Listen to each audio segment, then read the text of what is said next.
কতিপয় আমলা যারা বেশ কয়েক বছর আগে অবসরে চলে গেছেন। প্রিন্ট এবং এই সর্বশেষ সপ্তমবারের জন্য তিনি এক্সটেনশন পেয়েছেন, এই রিএমপ্লয়মেন্ট পেয়েছেন। তিনি পোস্ট হোল্ড করছেন স্পেশাল সেক্রেটারি, এছাড়াও আরও অনেক এবং আরও বিভিন্ন চ্যানেল থেকেও এই সমস্ত একবার দুবার তিনবার হতেই পারে, কিন্তু কারো কারো করতে দেখা যাচ্ছে এটা অনন্তকাল, এটার কোনো মেয়াদ ফুরোত নেই। আর তাদের সম্পর্কে নানা ধরনের কথা হচ্ছে। আমি আজকেই বলছি না, আমরা এবং সরকারের সমস্ত গুরুত্বপূর্ণ নীতি নির্ধারণে সেই জায়গায় তারা গুরুত্বপূর্ণ ভূমিকা নিচ্ছেন। তো এরকম যে ক্যাডার কন্ট্রোলিংয়ে যে বিভিন্ন স্তরের is, TCS, TPS, TFS, IFS এদেরকে পোস্টিং দেওয়া ইত্যাদি নানাভাবে দিক থেকে তিনি এই দায়িত্ব সম্পূর্ণভাবে টেন্টেড ছিল, বিতর্কিত ছিল বলছি না, একটা সময় তো ভালো কাজও করেছেন।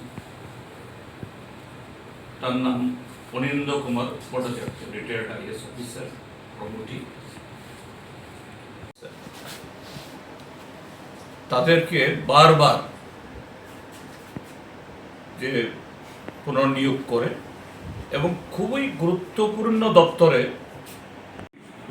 তোলা হচ্ছে, এগুলো সত্য প্রমাণিত, সত্য বলছি না, কিন্তু অভিযোগগুলো গুরুতর, খুব উদ্বেগজনক। এবং শুধু মিডিয়া, কি বলে, ফায়ার সার্ভিসেরও ডিজি হয়েছে, আইজি, তার সম্পর্কে যে অভিযোগ উঠেছে পত্রিকাতে, যে ফেক মেডিকেল এবং টিএ বিল করা, যা একটা ক্ষেত্রে যা নানাভাবে এই রাজ্যের অগ্রগতি, এই রাজ্যের আইন শৃঙ্খলা, গণতান্ত্রিক ব্যবস্থাকে ব্যাহত করছে, সে বিষয়ে দৃষ্টি আকর্ষণ করার জন্যই আজকে আপনাদেরকে আহ্বান করেছি। Reason behind is poverty, because there in the rural areas there is no work, no jobs. Before introduction of the GMG, there was the MNREGA, but it was also named shape. Though in the paper they show around 40 to 45 mandates has been generated during last financial year till the REGA existed. But actually, who are the beneficiaries? Not this kind of people. There are also some people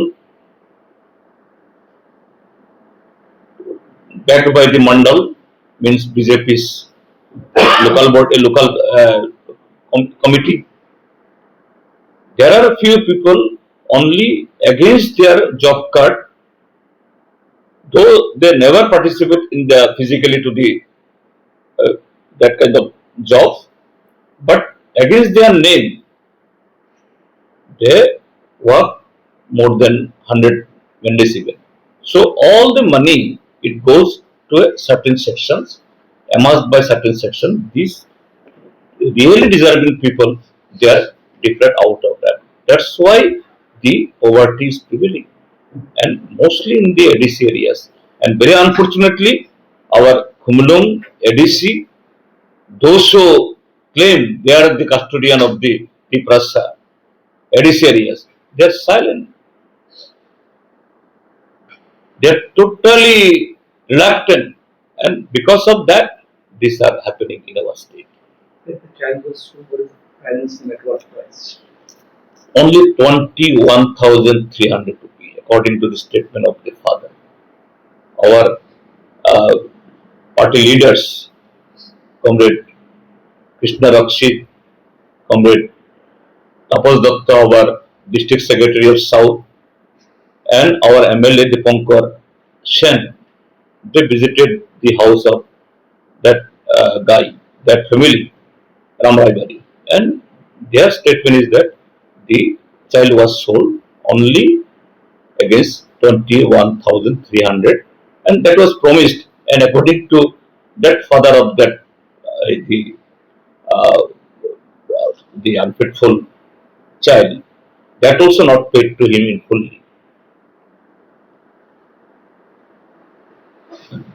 For the state of Tripura. As opposition lead, how will you see into this? Destination Tripura, still it is going on. It has started from yesterday. I think guests are still there in our state. At this moment, I would not say anything wrong, anything negative against the government. But from core of my heart, I wish that the Destination Tripura, that mission, they should achieve a grand success.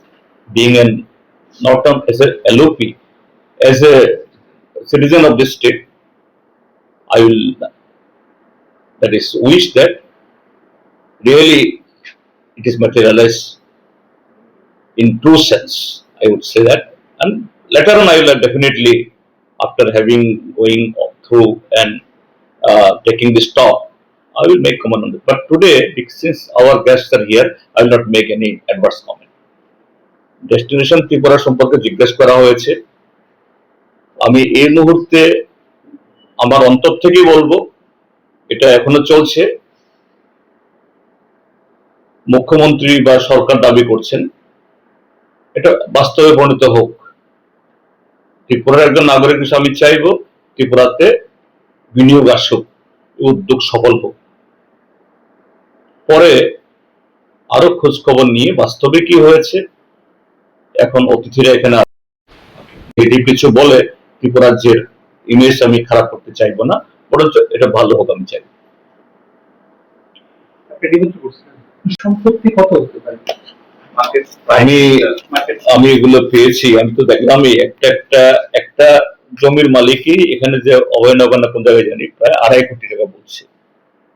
তারপর একটা flat Agartala শহরে 60-70 লাখ টাকার কম হবে না। আরটা করার মতো এই টি প্ল্যান্টেশন, তাও উক্ত চাম্পামোড়া, এখানেও কানি 15-20 লাখ টাকার কম হবে না। এছাড়া সব ম্যাচিউরিটি, এটা তো জানা, কারণ এটা তো আর লুকানোর প্রশ্ন নেই, একদম সরকারি নথি বের করা, রাইট টু ইনফরমেশন করে এই সমস্ত তথ্য বের করে নিয়েছে, ডাক নাম্বার কি, খতিয়ান নাম্বার কি, এভরিথিং তার বাইরেও আছে। তো সরকার দেখো যে তিনি যে ট্যাক্স রিটার্ন ফাইল করেন তার সাথে এই সম্পত্তির যে বহরের কোনো মিল আছে কিনা। অনিন্দ্য ভট্টাচার্যের ক্ষেত্রেও তাই, বাইরে ফ্ল্যাট।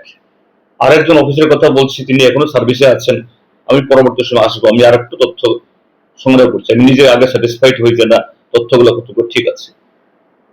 কিন্তু সবচেয়ে বড় কথাটা হলো এরাই হলো এখন সরকারের সবচেয়ে কাছের লোক, এবং অফিসারদের মধ্যে অনেকে বলছেন স্যার কি হচ্ছে, আমাদের তো কোনো কাছে নেই, সব কিছু লোকের মধ্যে হাতেই সব।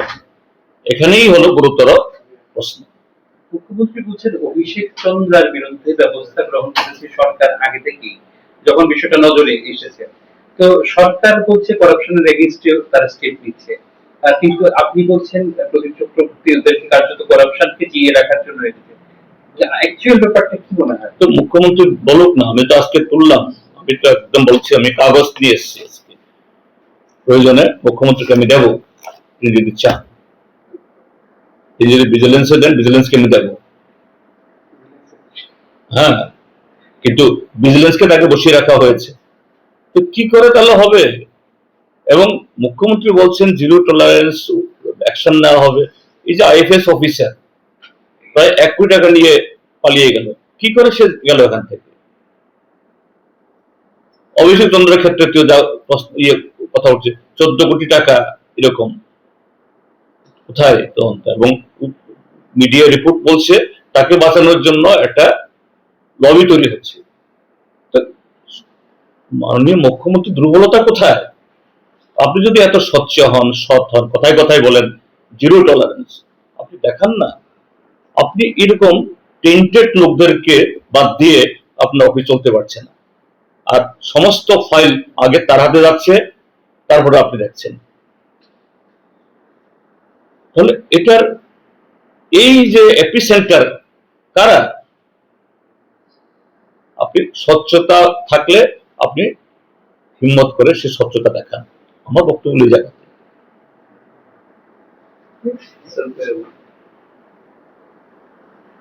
So you have brought one.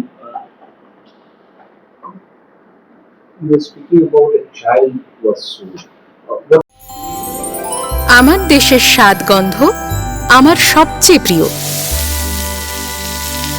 আমার জয় যেমন দেশের জয়, দেশের আনন্দ মানে আমার আনন্দ। লংতরাইয়ের গুঁড়ো মশলা হোক বা সর্ষের তেল, আমার দেশের প্রোডাক্ট। আর সেই লংতরাই দিয়ে রান্না যখন খাই তখন পাই দেশের স্বাদের আনন্দ।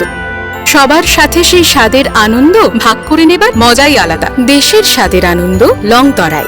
লংতরাই, রান্নায় তোমাকে চাই।